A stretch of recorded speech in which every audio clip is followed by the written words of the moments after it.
Welcome to another Instagram Live from the Lightbridge studio. My name is Jakob Ballinger. I'm the founder of Lightbridge.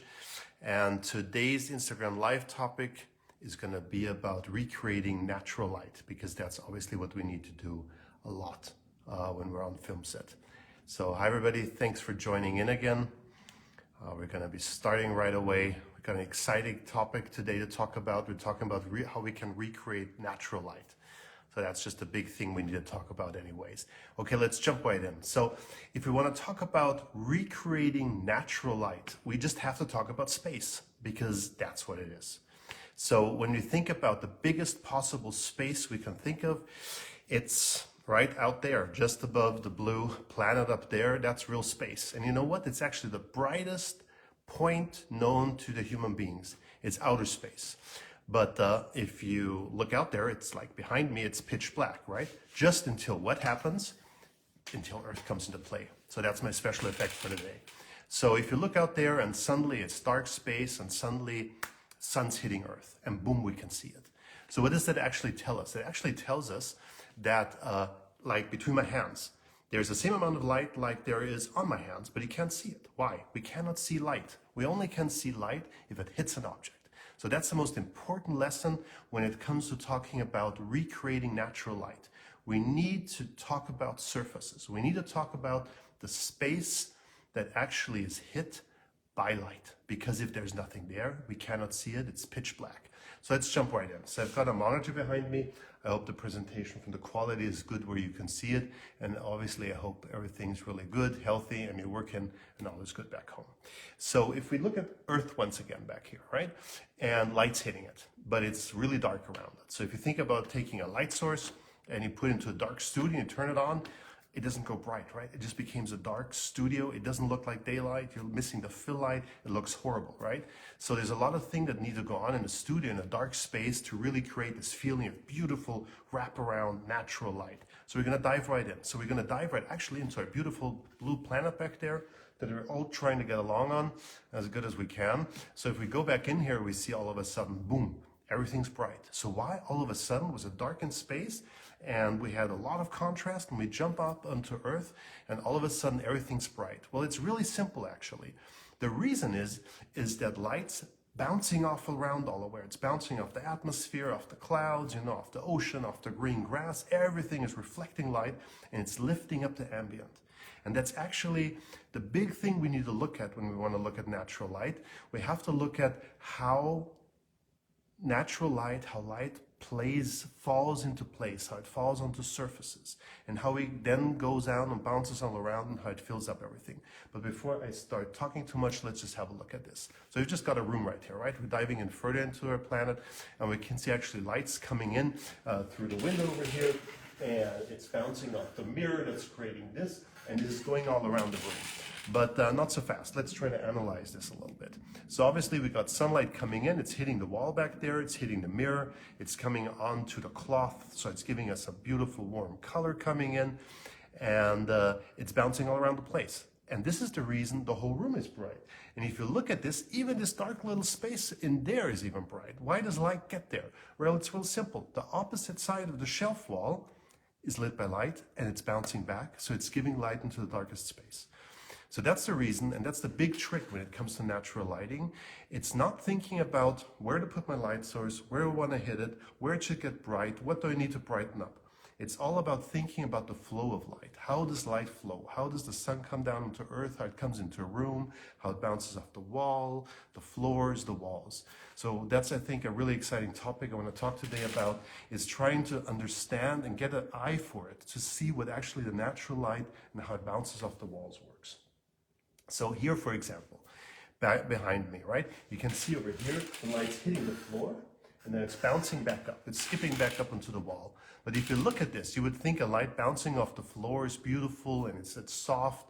But if you look at the shadow back there, created up there by the lampshade over there, right? It's actually hard. So why is this? Well, of course, the floor is shiny, right?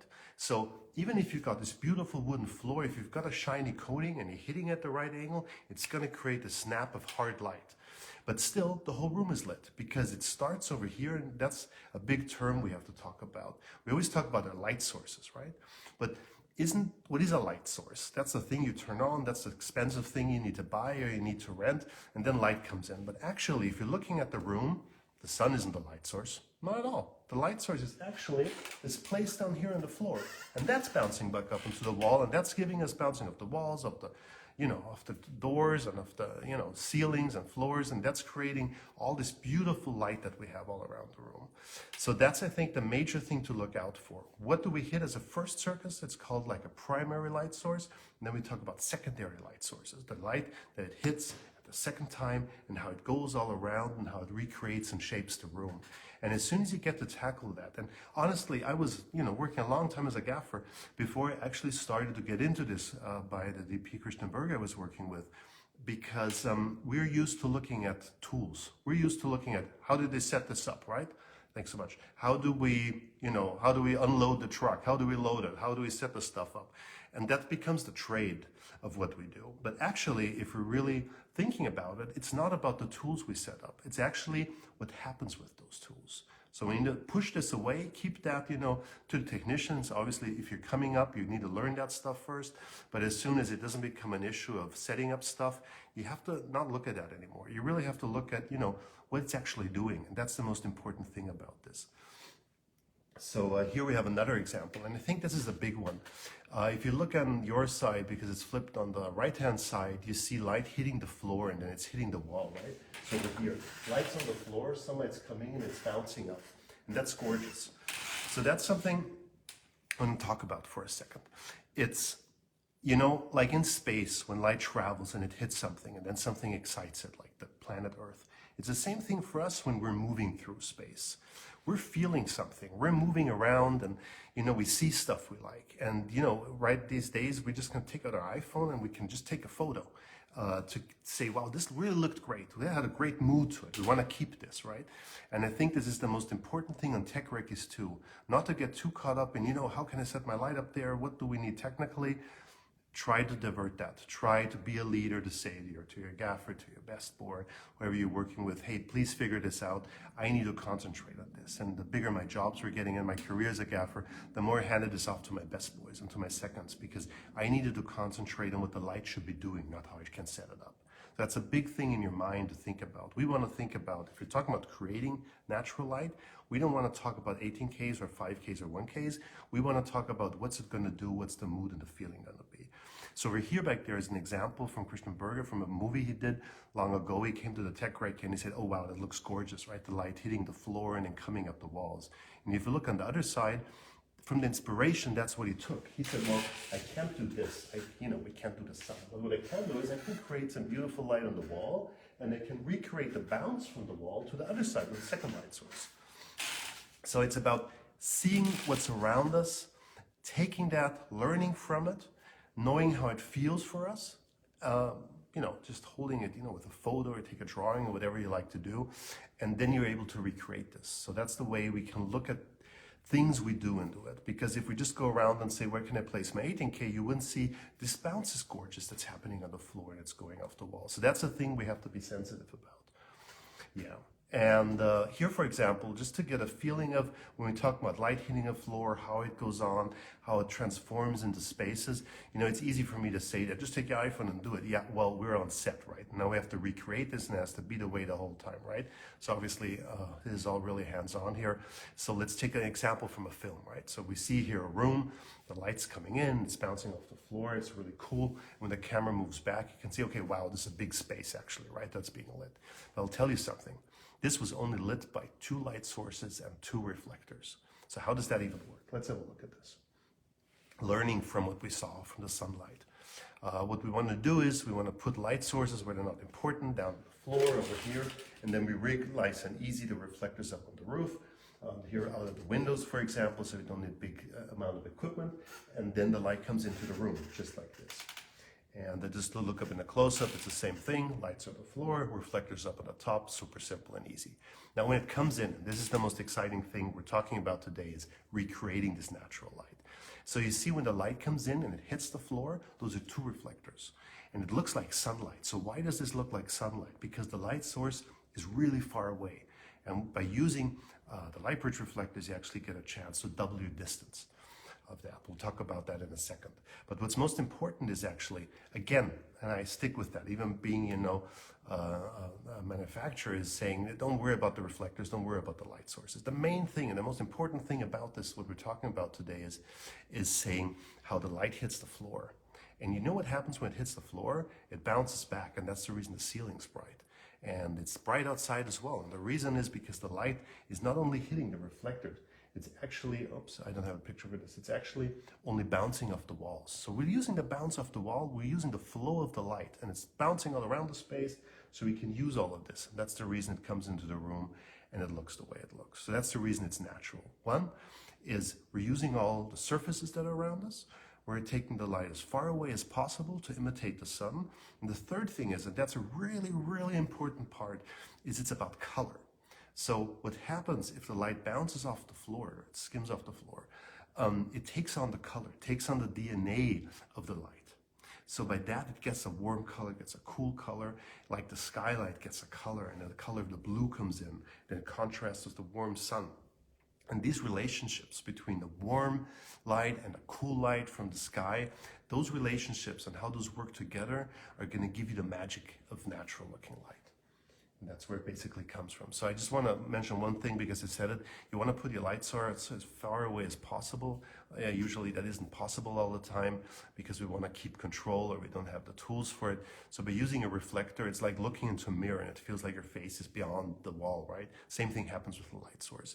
And with using the precision reflectors from us, obviously you can do more about this in the same way. But again, that's not the topic today. The topic today is about understanding how to recreate natural light. And I just want to point out at this point that, Christian didn't invent it. I didn't come up with this. This has been a right along as, human beings have been around. Oops, there's a question come in. I'll stop immediately.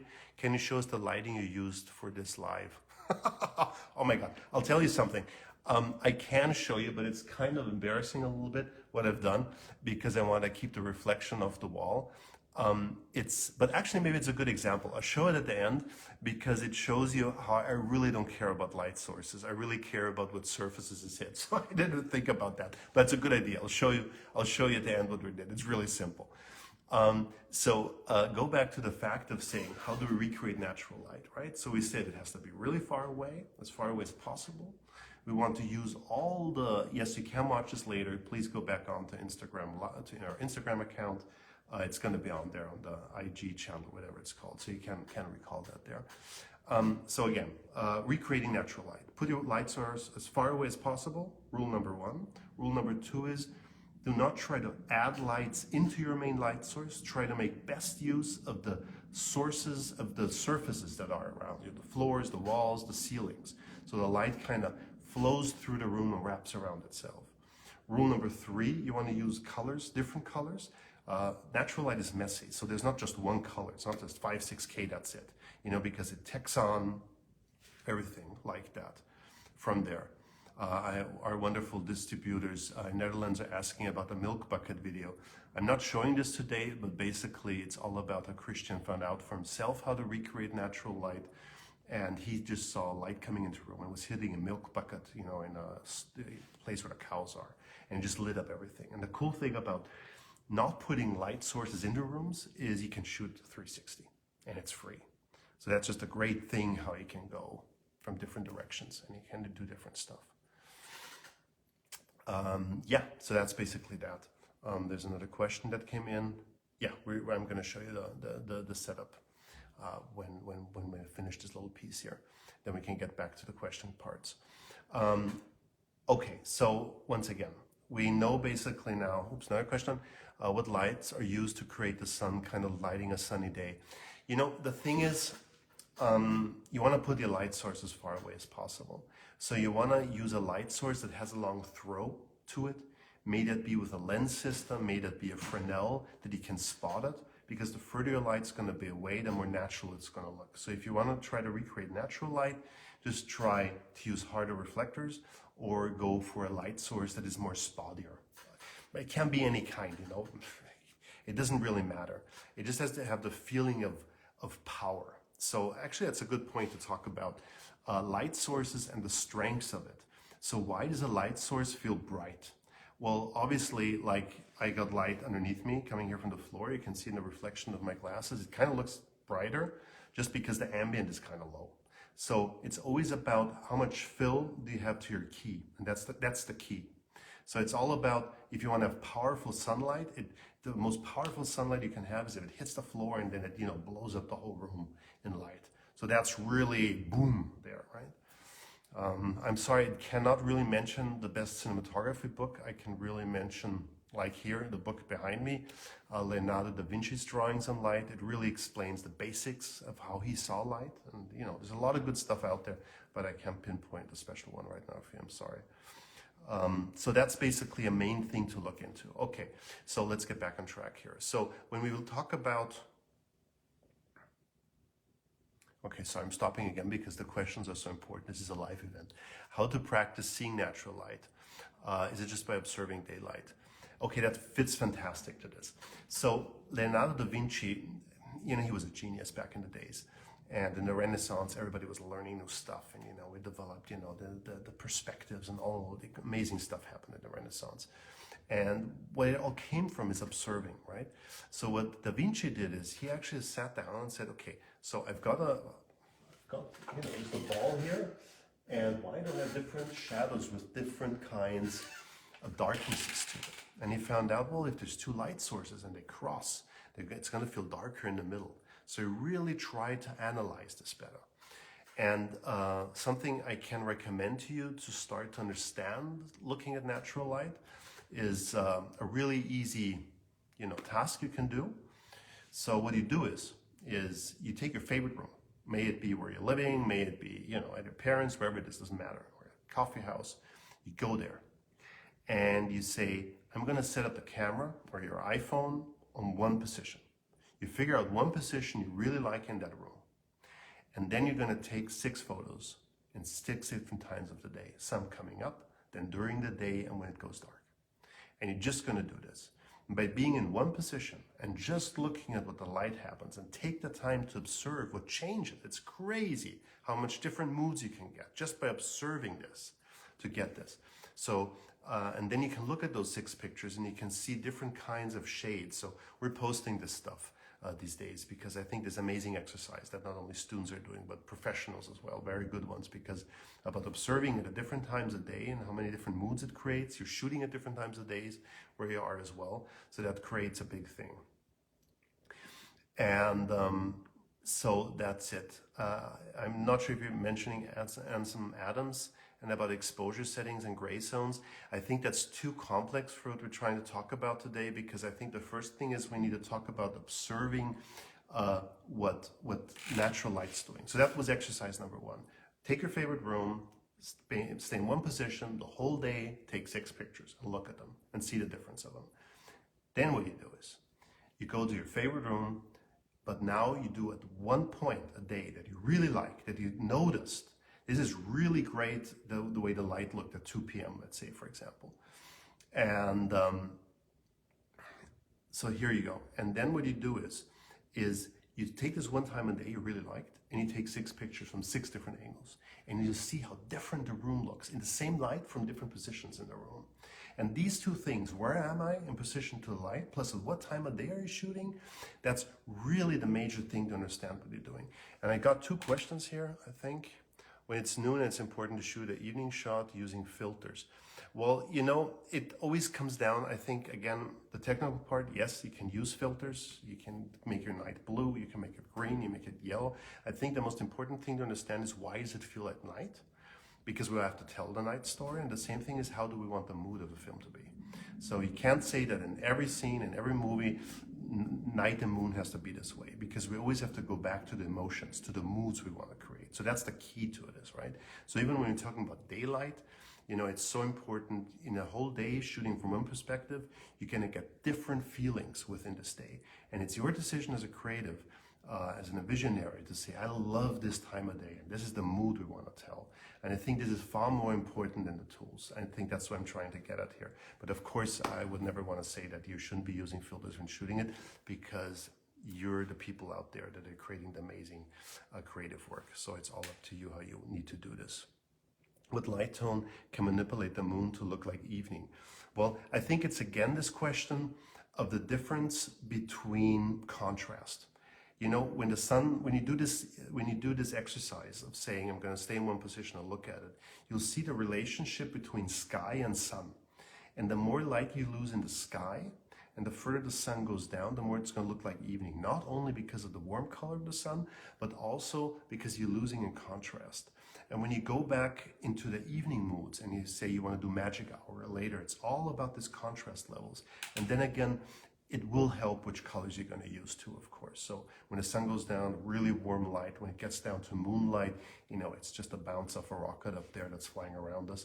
When we're talking about the moon, so it's different ways to do this. I always loved combining like a yellow with a green and a blue, just to get a more complexity in color. But this, you know, there is no laws there how to create moonlight, just as to feel like. The most important thing is, again, is about the mood you want to create. And it's not about how it has to look, because unless the director says something like that, or the producer, because it's really about how do we want our audience to feel, because that's what the people we're making it for, obviously. No. Okay, see if anything else came up along here. Can you please explain the basic difference between recreating moonlight and sunlight? I think it's the same question again. You can use the same light source in the same position. It can look like moon and it can look like day. There's two differences. One is contrast. How much skylight do you have? So how much light are you getting ambience from outside fill? How strong does this light source feel? So you've got one, how bright is your sky?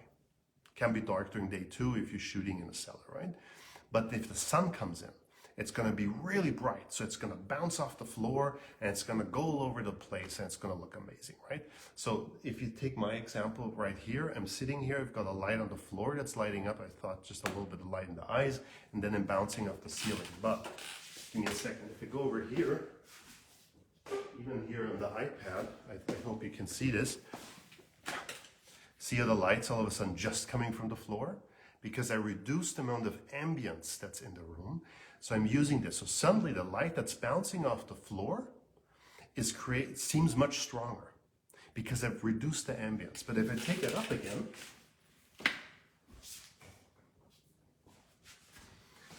it feels like, well, it's not that strong. It's just a little bit of light on the side. So this amount of balancing, you know, ambience to sun, to sky, is really where the magic happens. And for the moonlight, it's the same thing. Take away the ambience because the sky is dark, and don't make it as strong. So you don't give it the feeling that the bounce is so strong. So those relationships there are really what matters. How much darkness you allow, how much light the light will flow into a room. Yeah, the Da Vinci is just amazing. Thanks for the comment. Speaking of natural daylight, what is natural moonlight? How do we create it in our projects? I mean, the most horrible situation you can be is if it says in the book it's night near in the forest, right? And how to make it look. So the thing, and I think that's the key with the moonlight, is there are two parts. One part is what we're culturally adjusted to accept as moonlight. So if you go back to black and white silent movies, Nosferatu, for example, the first vampire movie or second vampire movie that was made, they just took the whole film, made it blue if it's night, and they turned it yellow if it was a different emotion. So and everybody accepted it because that's the way to do it. And these days, of course, there's different ways. We use our cherry pickers and we create this beautiful backlit stuff for the moon and the night and the contrast. We can do that too. But I think the main thing is to think about when you beyond the genre. This is the way we like to see moonlight. Is to say, how does it feel for us to be moonlight? Because I've seen images, actually, I don't know if we've posted them yet, but one of our colleagues here in the company woke up in the night and said, it's so bright. And Jean got up and he looked at the window and said, oh my God, you're shooting out there? And he said, no, it's full moonlight and the sun's blasting, the moonlight is blasting in. And it felt totally bright. And the light was bouncing off the floor, and with the iPhones, the way moonlight looks these days, in night shoot mode, it's crazy. It looks like daylight, and it does. I did long exposure tests with moonlight, so it looks like that way too. So there's not one answer. I think contrast is a big thing. How much do you don't see at nighttime? But obviously you need to see something. So sometimes you backlight, sometimes you side light. So I think that's the main way to do it. And sometimes it's just a really soft ambient that's really low. And just make sure you see some eyes or you see something. I think that's I learned that way back in the days when it was like, what's a good exposure? If one point in the image is exposed, it doesn't have to be everything is bright, is bright and exposed. If one point is bright, then you've got a right exposure. And I think there, between the mystery of not seeing things, of seeing things, is where moonlight and daylight comes in. You can't get more specific because it depends on scenes and everything that you need to do from there. Okay, I'll scroll down here. Can you mention some color example for moods like red for anger? Why? That's dangerous. Why? Because there is not one color that will create this reaction. There's two parts to that. One part is it's called connotation in film. So there's this famous example that I sadly can't remember the name of, a Russian director who took one image from a face, always the same actor, no emotion. And then after that, he cut a baby, a plate of food, a grave. And every time the audience is saying, "Oh my God, he's so tired, he's so caring about the baby. Oh, he's so hungry, he sees a food. Oh, he's so sad because he sees a graveyard." But it was always the same expression. So what happens is we see an image, we see a second one, and our brain just takes them together and creates something out of that. So we're always adapting those two images. So that's connotation. And so when it comes to color, you can do the same thing. If you take a color and you always use it in a movie for a certain reason, for example, always something scary happens to a person, you use yellow. As soon as that yellow comes back again, it's going to have the feeling of scariness. It's just the way our brains work. And that's the beauty of storytelling in time, that you actually can do this like this. Because if you try to just pinpoint it, say red is for anger, it doesn't work all the time like that. And there's one other thing, but that's a whole different topic to talk about, is color isn't color. So if you just use red, the eyes are, and you're going to do that for a scene that's 2 minutes, the red's going to change because our eyes adapt. So if you want to really have a specific color for something, it's always good to have a second color next to it. So our eyes don't adapt to it and it's going to be there. So just talking about paintings, Mark Rothko, an amazing American painter from the 60s, was saying he just created surfaces of color. And to really let that color pop, he put a second color on the side, like red. You want a red color to pop, he put blue on the sides, and he put green on the sides, just to let that color come out. So you really can look at painters for the mastery of really giving a quality to color of that. And I think that's really important. But of course, you wash a room in a color, it's going to have an amazing impact on just how the room feels and how we can't see skin tones, or we do see skin tones. So it all affects that. I hope that gives a little bit of an answer, but that's a whole different topic to talk about. I'm scrolling down. There we go. Another question came up. Okay, so here comes a technical question. What's the difference between your product and the Lightstream product line? So here's the thing. DP, I started to work together with 15 years ago now. Christian Berger, he came up with the idea of using aluminum reflectors to recreate natural looking light. And since then, we've had a couple of copycats. And I think it's absolutely amazing because it just shows how this way of thinking different about light and how we can evolve, the process of lighting to create moods, how different companies have just copied us because they don't know why, but they see there's possibly a sale there, so they'll do that. I no way want to say which product is better or not. I really would say test it. I just know we've been successful for a reason. That's all I'm going to say. But in general, I'm always amazed how people copy us. But it's just amazing to see, how we started this on set and how people are adapting to it. So I'm really humbled by the whole experience, and having competition also makes us be better. So it's all good in my eyes, to say it like that. Okay, Da Vinci, let's get, okay. Why choose aluminum for reflective surface but not glass? So that's something you can really look up in our Instagram feed, if I may say, because why our reflectors work the way they work only works with aluminum, because aluminum actually will reflect the color. And what you can do with the surface is we can create diffused light that has no spill light. So nice and easy how to work it. So that's the reason we need aluminum to do this. And it creates the qualities that we can create from that. So, bounces have been around forever. There's no, of course, So what we were able to do is we really were able to push the envelope and say what qualities can we achieve with reflected light. And that's what we're talking about today. We're talking about reflection. Like a floor is a great reflector and everything out there too. But what we do is obviously for the professional film industry to make it look like that. Does the concept of key fill hold for source lighting too? Can you explain? I'm sorry, can you explain to me the word, what you mean with source lighting? I'm not sure what that means. But I'm from Austria, so everywhere stuff means different. I don't know all the terms out there. So if you would explain, I'd love to go into that. Okay, I'll go back to Leonardo da Vinci for a second. So he really looked at light to try to understand it, how it worked. And that's something we can do too. You need all these beautiful notebooks so you can look into this. So this is, for example, an example from Christian Berger.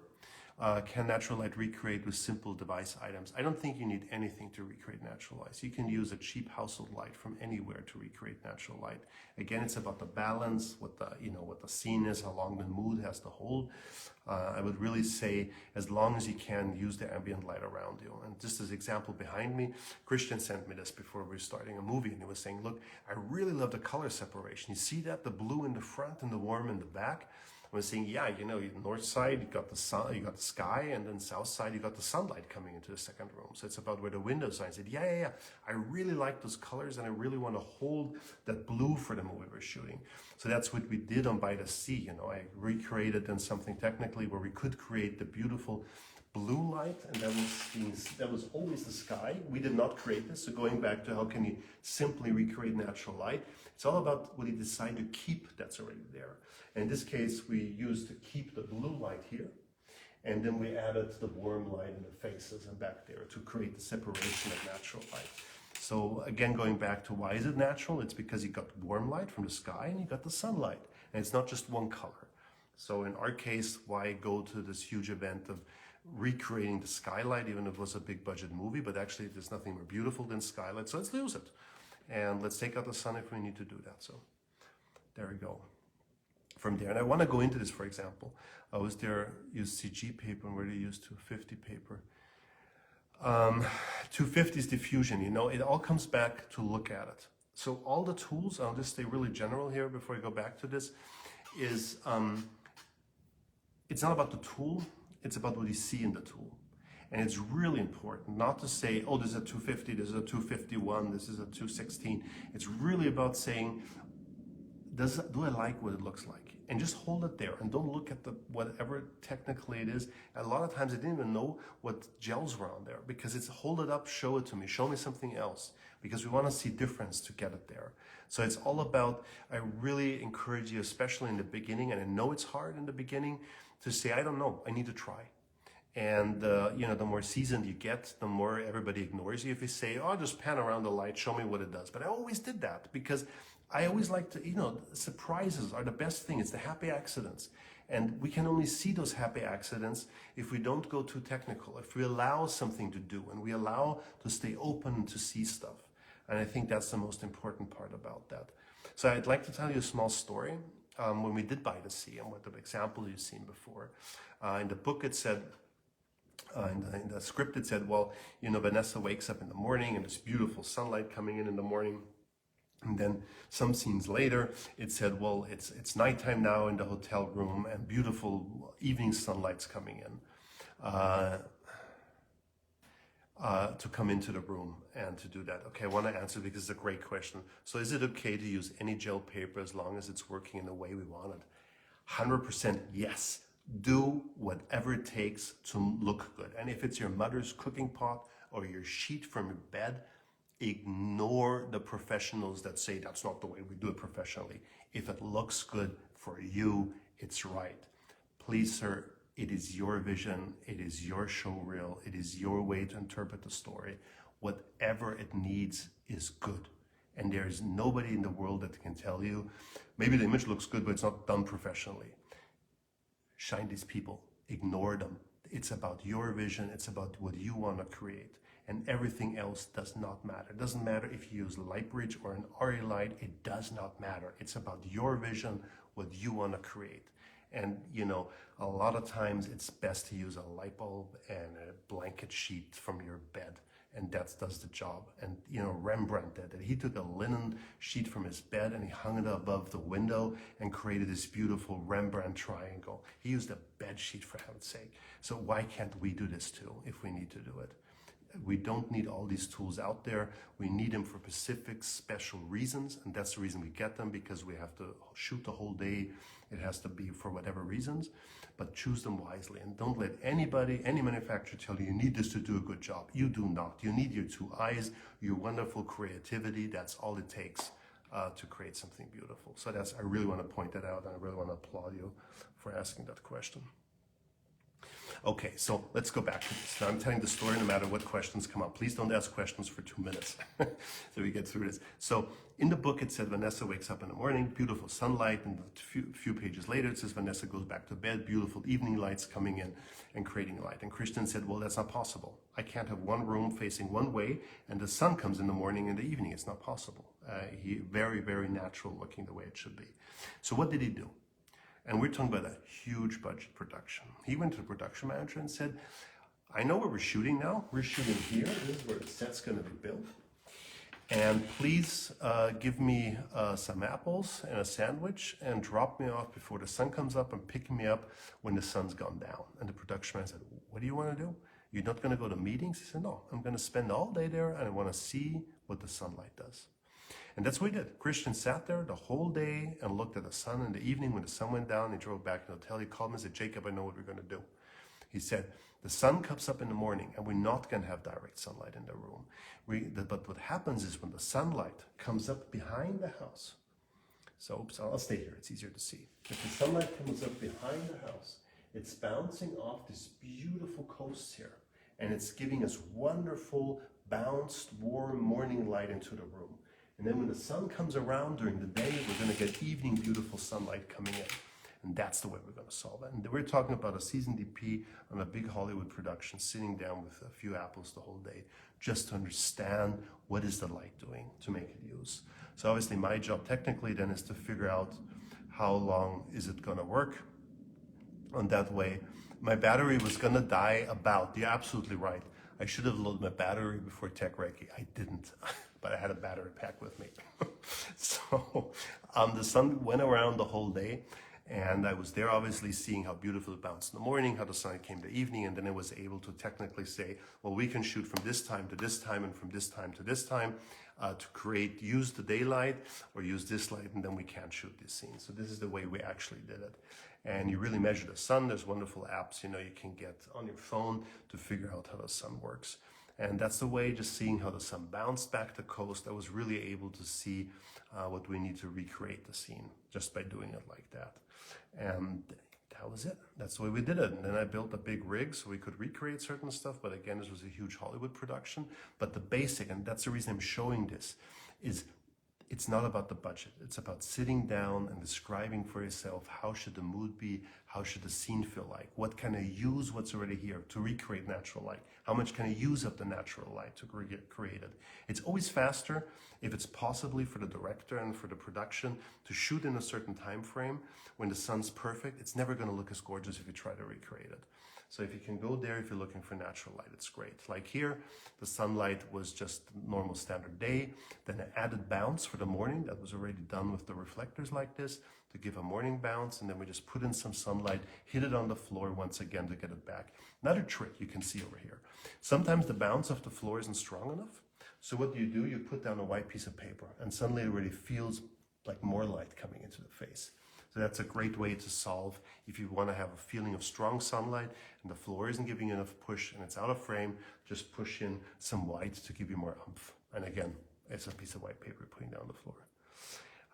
The lighting plan was extensive, and I think it's going far beyond recreating natural light of what it was done, but you can go back into American Cinematographer magazine. We had a big article in there back in the time.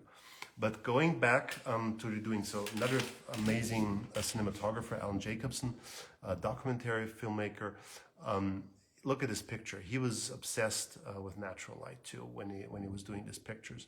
Guess he still is. And What he found out is by doing panos with the iPhone, it doesn't change the color temperature, so it doesn't adapt the white balance.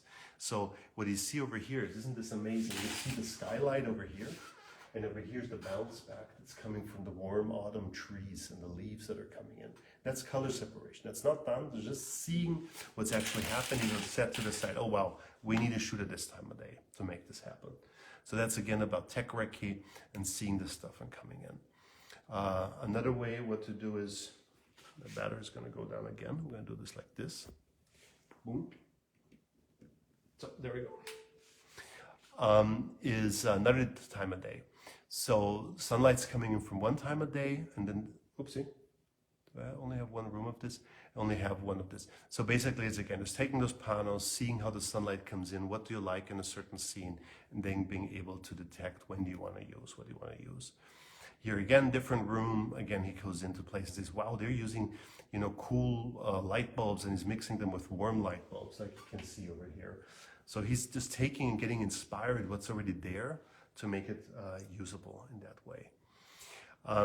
Any questions so far to tech recce's, looking at natural light before we go into another amazing person who was only looking at light at that end? Okay, I'll just jump on. So looking for natural light and seeing how you can reimagine it is not something that was invention for cinematography. We talked about Leonardo da Vinci earlier, and on the other hand, there's an artist I really want to point out, Willem Hammershøi, a Danish painter, and really worth looking up because he really only painted most of his whole life in his apartment, and he painted his wife. So by doing that, he was really able to discover how light changes during different times and different times of years and periods. And he really was just painting the light, which is absolutely insane to look at in a close-up. And just an example here, here's one room, the light comes in, and then you can compare it with another time like this, and the sunlight comes in. Now, isn't that interesting what's happening if you compare those two pictures? See how the curtains on the windows are? They're all blowing up and they're creating this contrast. There's only a little bit of light coming in. And compared to this, when the curtains are gone, it feels almost more like a winterly light pushing out. It's just the curtains that are there and not there to create something like this. So it's not only about what time of day we're shooting in. It's like we're going back to the part we're saying about how is light reflecting off certain surfaces. And the same thing, it's about, do you have shears? Do you have curtains? How much light are you letting in? So I think that's the most amazing tool when you're shooting in a place is how open are your curtains and how much are you closing them to let the light in to create different moods. Because at the end of the day, then even if we're talking about natural light here, it's all about moods that we want to create and how much we change that. Sometimes I feel bad for using light reflectors in the field when it's not the storyboard. In that case, how do I stop putting reflectors in the field and still make it look the way I want it?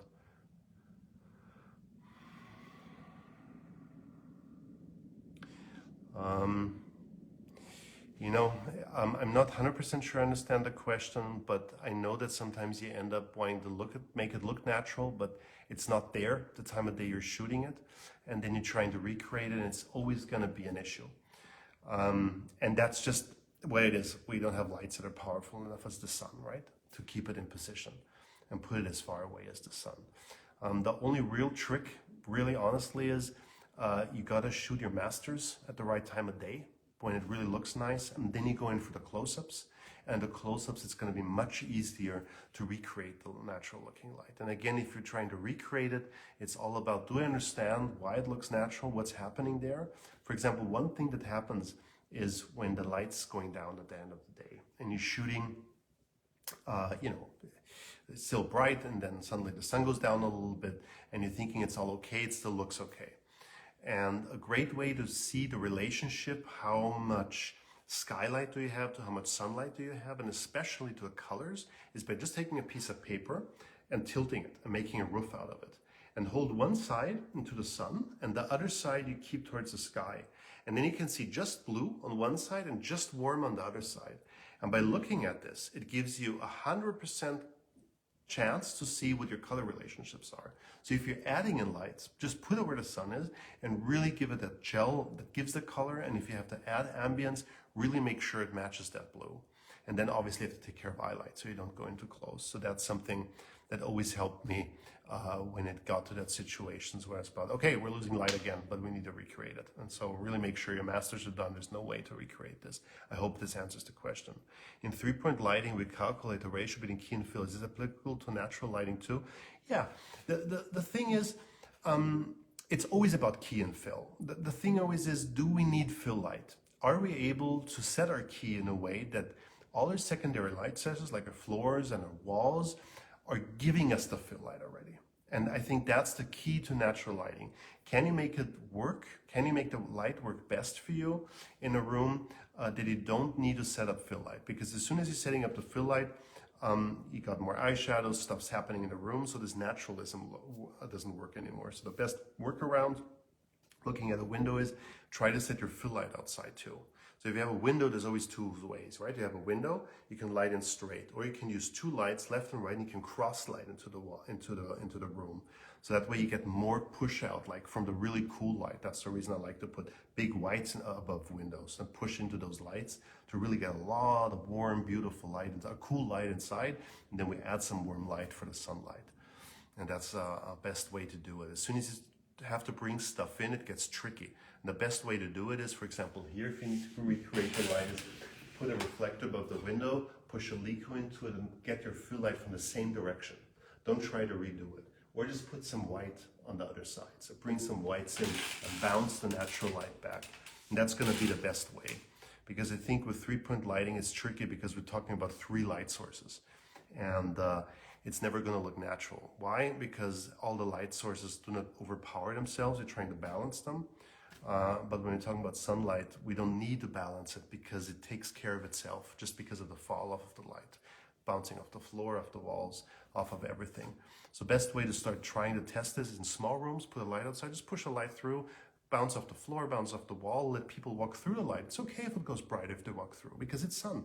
And then they go to a different position again. And if you need to enhance the level of fill in the room, maybe just push a light source into the ceiling, but above the window. Be really sure not to do it in the room because then it's going to look like on my bald head here.